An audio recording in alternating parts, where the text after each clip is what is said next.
တခါတော့က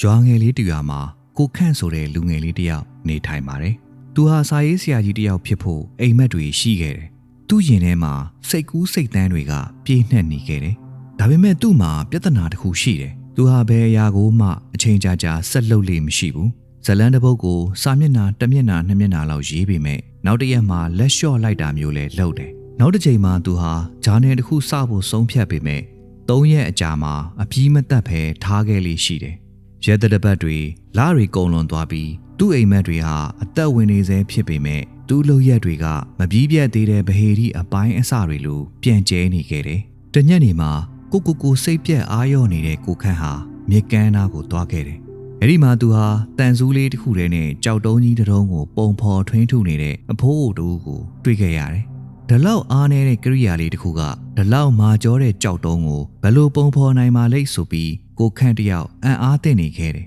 ။အဲ့ဒါနဲ့ပဲ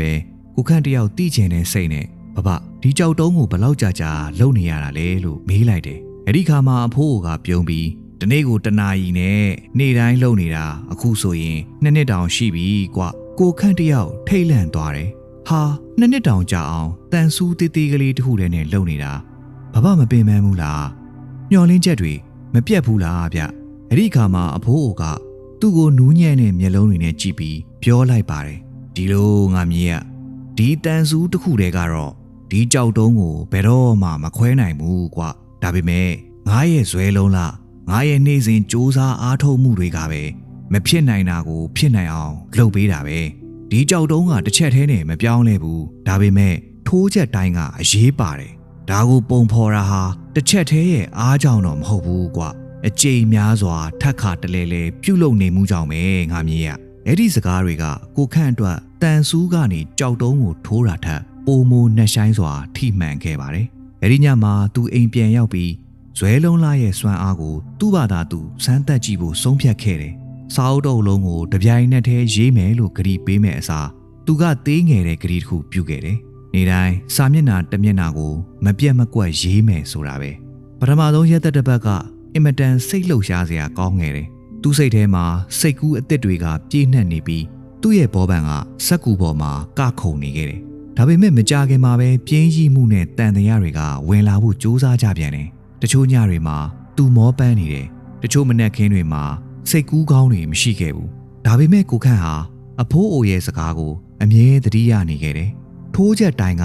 အရေးပါတယ်တဲ့အဲ့ဒါကြောင့်ပဲအခက်အခဲဆုံးနေ့တွေမှာတော့သူအ ਨੇ ဆုံးစာကြောင်းအ ਨੇ ငယ်ကိုရအောင်ရေးတယ်ရက်တွေကနေရက်တပတ်တွေကနေလတွေအဖြစ်ပြောင်းလဲသွားပြီးစာမျက်နှာတွေကဖြည်းဖြည်းချင်းစုပုံလာခဲ့တယ်စာမျက်နှာ100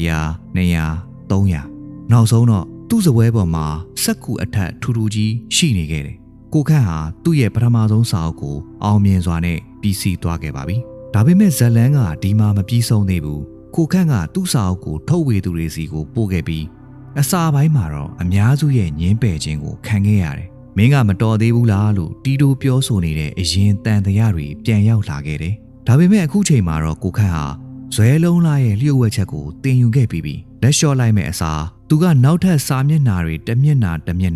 နောက်ထပ်စာအုပ်တအုပ်ပြီးတအုပ်နောက်ထပ်စာမှုတင်သွင်းမှုတွေတစ်ခုပြီးတစ်ခုကိုဆက်လုပ်နေခဲ့တယ်။2 နှစ်အကြာတည်ငြိမ်တဲ့စူးစမ်းအားထုတ်မှုအပြီးမှာသူဟာစာအုပ်တအုပ်ကိုထုတ်ဝေနိုင်ခဲ့တယ်။မကြခင်မှာပဲစာဖတ်သူတွေဟာသူ့လက်ရာကိုစတင်ပြီးလေးစားလာကြတယ်။သူစကားတွေကထောင်ပေါင်းများစွာသောလူတွေကိုစိတ်အားထက်သန်စေခဲ့တယ်။ကိုခန့်ဟာစာမျက်နှာတစ်မျက်နှာချင်းစီနဲ့သူ့အိမ်မက်ကိုလက်တွေ့ဖြစ်အောင်လုပ်နိုင်ခဲ့တဲ့လူငယ်တစ်ယောက်အဖြစ်လူသိများကြော်ကြားလာခဲ့တယ်။ချစ်ခင်ရတဲ့တငယ်ချင်းမိတ်ဆွေတို့ဒီအချက်ကိုသတိရဖို့အရေးကြီးပါတယ်။အောင်မြင်မှုဆိုတာတခါတရံတင်လှုပ်ဆောင်တဲ့အရာကနေလာတာမဟုတ်ပါဘူး။ဒါဟာတင်နေ့စဉ်နေ့တိုင်းဇွဲရှိလှုပ်ဆောင်တဲ့အရာတွေကနေပဲရောက်လာတာဖြစ်ပါတယ်။ဂျိုင်ဝမ်းတွေကိုထွင်းထူတဲ့ရေစက်လေးတွေလိုပဲဒါမှမဟုတ်ကြောက်တုံးကိုပုံဖော်တဲ့တန်ဆူးလိုပ